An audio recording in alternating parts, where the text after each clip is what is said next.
Good morning friends, welcome back to study with Gyan प्रकाश।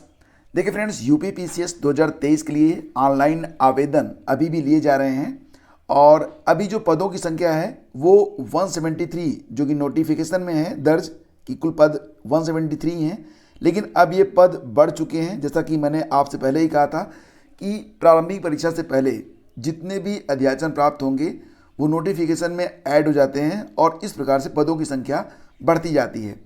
फिलहाल अब पद कुल हो चुके हैं 362 और इसमें जो एसडीएम, नायब तहसीलदार, डीवाईएसपी और अपर जिला पंचायत अधिकारी के पद हैं उसको क्रमशः देखिए तो एसडीएम के पद हो चुके हैं 52, नायब तहसीलदार के 107, डीवाईएसपी के 36, अपर जिला पंचायत अधिकारी के 75। आपको बताना चाहेंगे कि जो नोटिफिकेशन जारी हुआ है उसमें कुछ विशेष पदों के लिए विशेष योग्यता की मांग की गई है। कई बार अभ्यर्थी कंफ्यूज रहते हैं कि इसमें स्नातक के बारे में तो कुछ लिखा नहीं गया है, तो क्या जो स्नातक के एस्पिरेंट हैं वो इस पर आवेदन नहीं कर पाएंगे? तो फ्रेंड्स, ऐसी बात नहीं है। अगर आप आवेदन करते हैं सिर्फ जब आप रजिस्ट्रेशन कर रहे होते हैं तो उस दौरान क्या होता है कि आपसे हाई स्कूल के बारे में, इंटरमीडिएट के बारे में और नीचे ग्रेजुएशन के बारे में जानकारी मांगी जाती है। ग्रेजुएशन में केवल आपको यस करना होता है। अगर आप यस करके फॉर्म डाल देते हैं, उसके बाद अपनी फ़ीस आप सबमिट कर देते हैं, तो फॉर्म का जो सेकंड पार्ट है उसको जब आप भरेंगे तो उसमें काफ़ी नीचे जाने पर जो विशेष पद हैं जैसे कि लॉ ऑफिसर वगैरह के पद हैं, तो उन पदों के लिए अगर आप एलएलबी नहीं भी हैं तो उसको नो करके आप फॉर्म सबमिट कर देंगे, तब भी आपका फॉर्म एक्सेप्ट होगा उन पदों के सापेक्ष जिनकी योग्यता स्नातक है, लाइक एज नायब तहसीलदार, एसडीएम और इसके अलावा जो पद होते हैं लाइक एज डीवाईएसपी और भी बहुत सारे पद होते हैं। तो यहाँ पर देखो, कन्फ्यूज़न में मत रहिएगा। कई बार हमारे पास कॉल भी आती है इसके रिगार्डिंग कि स्नातक के लिए तो कोई पद दिख नहीं रहा है, तो आवेदन करें या ना करें। तो बिल्कुल आपको आवेदन करना चाहिए, बिकॉज ऑफ यहाँ पर नंबर ऑफ अटेम्प्ट्स की भी कोई कमी नहीं रहती है। और देखो फ्रेंड्स, आपके यूपीएससी और यूपीपीसीएस साथ ही साथ जो अन्य परीक्षाएं भी होने वाली हैं लाइक एज खंड शिक्षा अधिकारी, आरओ, एआरओ और यूपी ट्रिपल एससी की, तो इसके लिए मैंने एक स्पेशल चैनल आपके लिए क्रिएट किया हुआ है और इस चैनल पर केवल सिविल सेवा के बारे में आपको मटेरियल उपलब्ध होगा। चैनल का नाम क्या है? IAS PCS master class. तो चैनल का लिंक वीडियो के डिस्क्रिप्शन में है। इस पर 2 वीडियोज अब तक आ चुकी हैं, तो प्लीज़ आप लोग इस चैनल को अभी सब्सक्राइब कर लें अगर आप सीरियसली तैयारी कर रहे हैं यूपी पीसीएस या सिविल सेवाओं की।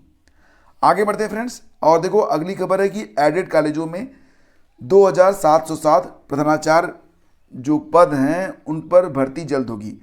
फिलहाल जल्द शब्द यहाँ पर थोड़ा सा कुछ ज़्यादा ही जल्द लगता है, लेकिन आपको पता होना चाहिए कि 2013 में एक विज्ञापन आया था और उस विज्ञापन में कुल 580 प्रधानाचार्यों की भर्ती की गई थी। इस नियुक्ति प्रक्रिया पर तमाम उंगलियां उठी और कई शिक्षक इस परिणाम के विरुद्ध कोर्ट गए, तो कोर्ट ने समान मौका दिए जाने के आधार पर सभी भर्ती निरस्त कर दी और नए सिरे से आवेदन करने के बारे में बात कही है। तो फिलहाल अगर देखा जाए तो ये जो 2013 का विज्ञापन था जिसमें 580 पद थे, इनको जोड़ लिया जाए और वर्तमान में जो रिक्त पद हैं उनको जोड़ने के बाद कुल 2707 पद रिक्त मिल रहे हैं। तो ये जो 2707 पद हैं ये प्रधानाचार्यों के पद हैं और इन पर अब नई भर्ती की जाएगी, यही खबर यहाँ पर लिखी गई है। फिलहाल अब इसका जो अध्याचन है वो इसी सप्ताह उत्तर प्रदेश माध्यमिक शिक्षा सेवा चयन बोर्ड को भेज दिया जाएगा और इसके बाद ये प्रक्रिया आगे बढ़ेगी। आगे बढ़ते हैं फ्रेंड्स, एक खबर यहाँ पर और भी है UP triple SC video exam के बारे में। तो अधीनस्थ सेवा चयन आयोग ग्राम विकास अधिकारी, ग्राम पंचायत अधिकारी और पर्यवेक्षक के कुल 1953 पदों पर पुनः परीक्षा करवाने जा रहा है। शासन से जैसे ही मंजूरी मिल जाती है एग्ज़ाम डेट डिक्लेयर कर दिया जाएगा। अभी एग्ज़ाम डेट डिक्लेयर नहीं हुआ है, लेकिन उम्मीद जताई जा रही है कि 15 मई के बाद ये परीक्षा कभी भी करवाई जा सकती है।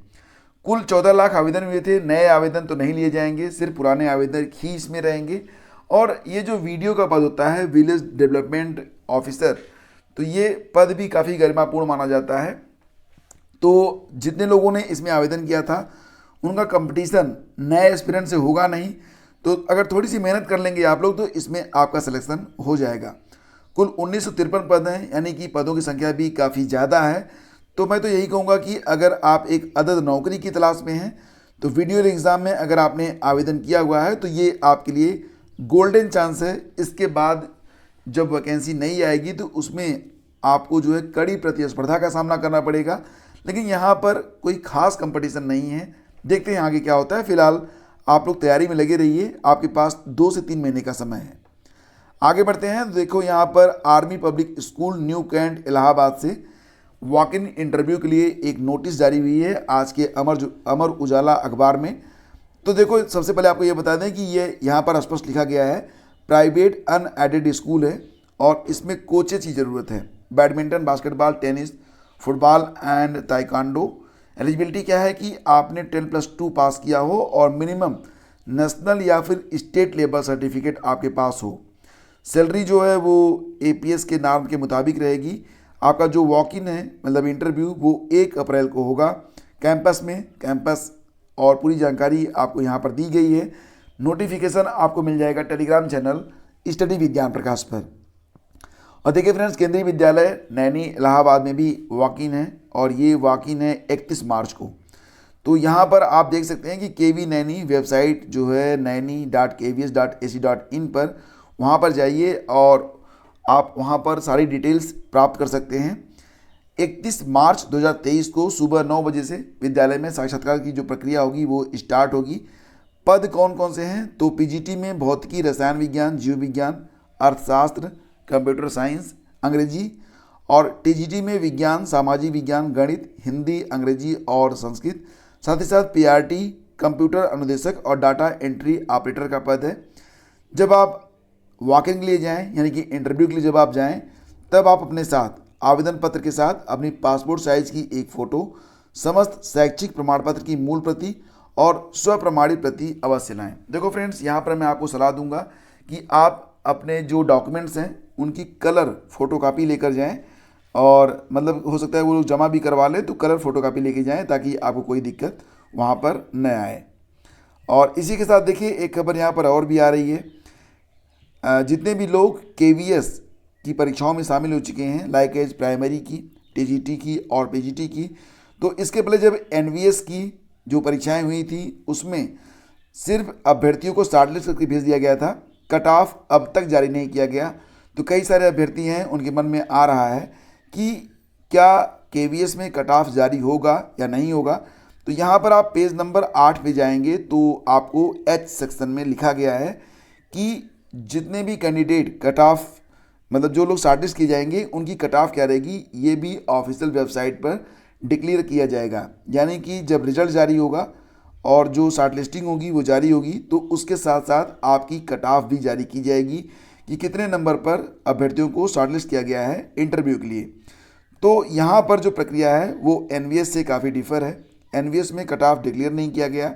अभ्यर्थी अभी भी जानना चाहते हैं कि NVS की एग्जैक्ट कट ऑफ क्या थी, लेकिन अभी तक कोई ऑफिशियल कट ऑफ नहीं आई है। कई सारे यूट्यूबर अपने अपने हिसाब से कट ऑफ को डिक्लेयर कर रहे हैं, लेकिन फिलहाल कोई जानकारी ऑफिशियली उपलब्ध नहीं है। लेकिन KVS में ऐसा नहीं होगा। KVS में जब रिजल्ट आएगा तो साथ ही साथ आपकी कट ऑफ भी डिक्लेयर की जाएगी।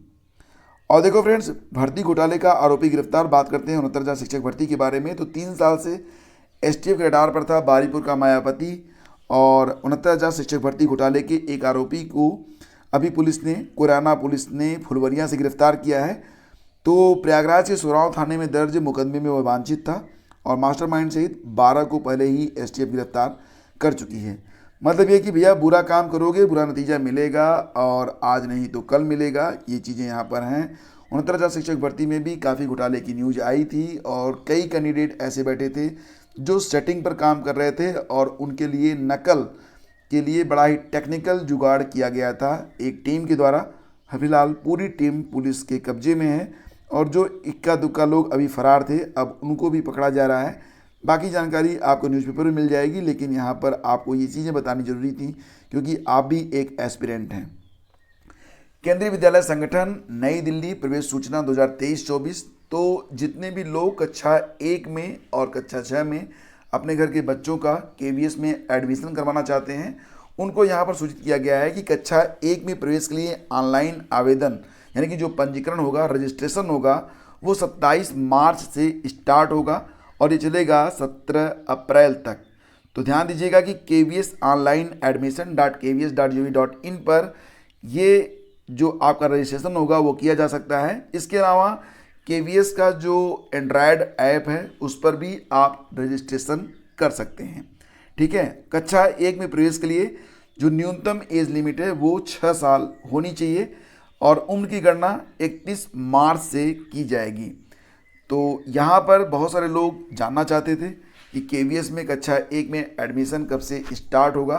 तो कई बार कमेंट भी आया था कुछ लोगों का, इसीलिए मैं यहाँ पर आपको बता रहा हूँ कि KVS में एडमिशन की जो प्रक्रिया है वो 27 मार्च से स्टार्ट हो रही है और जब एडमिशन शुरू हो जाएगा तो मैं आपको इसके बारे में कुछ और भी डिटेल्स अवेलेबल करा दूंगा। ये नोटिस आप डाउनलोड कर सकते हैं हमारे Telegram channel study with Gyan प्रकाश से। वहाँ पर जाकर आप इसे डाउनलोड कर लीजिए और बाकी डिटेल्स अस्थाई मतलब शांत मन से बैठ के पढ़ लीजिए। और फ्रेंड्स यहाँ पर देखिए 3rd AC इकोनॉमी श्रेणी का किराया हुआ कम। तो आप जानते ही हैं कि आप लोगों में से कई सारे लोग जो कि अक्सर ट्रैवलिंग करते रहते हैं तो उनके लिए ये खबर काफ़ी महत्वपूर्ण है। अगर आप 3rd AC इकोनॉमी में यात्रा करते हैं तो आपको मतलब कुछ किराया आपका कम कर दिया गया है। तो ये चीज़ यहाँ पर बताई जा रही है। और देखो करंट अफेयर के लिए अगर आपके पास अपना नोट्स है तो बेहतर है, अगर नहीं है तो नोट्स आपके लिए बहुत ही ज़रूरी हैं। मार्केट में जो कुछ भी किताबें उपलब्ध होती हैं उनको पढ़ना आसान नहीं होता है। तो इसी के मद्देनज़र मैंने आपके लिए एक बहुत ही शानदार नोट्स तैयार किया है। तो फिलहाल यहाँ पर विशेष नवरात्रि ऑफर भी है। देखो यहाँ पर 6 महीने का करंट अफेयर परचेज करने पर आपको पूरे 1 साल तक करंट अफेयर मुफ्त में मिलता रहेगा। मतलब कि वर्तमान में एक PDF है जिसमें अक्टूबर से लेकर फरवरी तक का जो करंट अफेयर है वो दिया गया है और इसको अगर आप परचेज करते हैं, डिस्क्रिप्शन में लिंक आपको मिल जाएगा। तो उसके बाद फिर नेक्स्ट सितंबर 2023 तक आपको हर महीने करंट अफेयर की PDF मुफ्त में भेजी जाएगी आपके व्हाट्सएप पर। तो इसका लाभ आप उठा सकते हैं और अगर आपका अपना नोट्स है तो फिर तो कोई बात ही नहीं है, लेकिन नहीं है तो ये नोट्स आपके लिए ज़रूरी हैं फॉर ऑल द एग्ज़ाम्स जिसमें GS और करंट अफेयर पूछा जाता है। और देखो फ्रेंड्स, मैंने कल आपको बताया था ISPCS मास्टर क्लास चैनल पर कि EPFO के द्वारा एक नई वैकेंसी फिर से आई है और इस बार पदों की कुल संख्या देखा जाए तो 2664 पद हैं। ये पद हैं SSA के लिए यानी कि सोशल सिक्योरिटी असिस्टेंट के लिए और साथ ही साथ स्टेनोग्राफर के लिए 185 पद हैं। ध्यान दीजिए कि SSA के लिए जो एलिजिबिलिटी है वो स्नातक है, जबकि स्टेनोग्राफर के लिए जो एलिजिबिलिटी है वो इंटरमीडिएट है। तो ये पूरी डिटेल्स मैंने कल वीडियो में डिस्कस किया था जो कि अपलोड हुआ है ISPCS मास्टर क्लास नामक चैनल पर।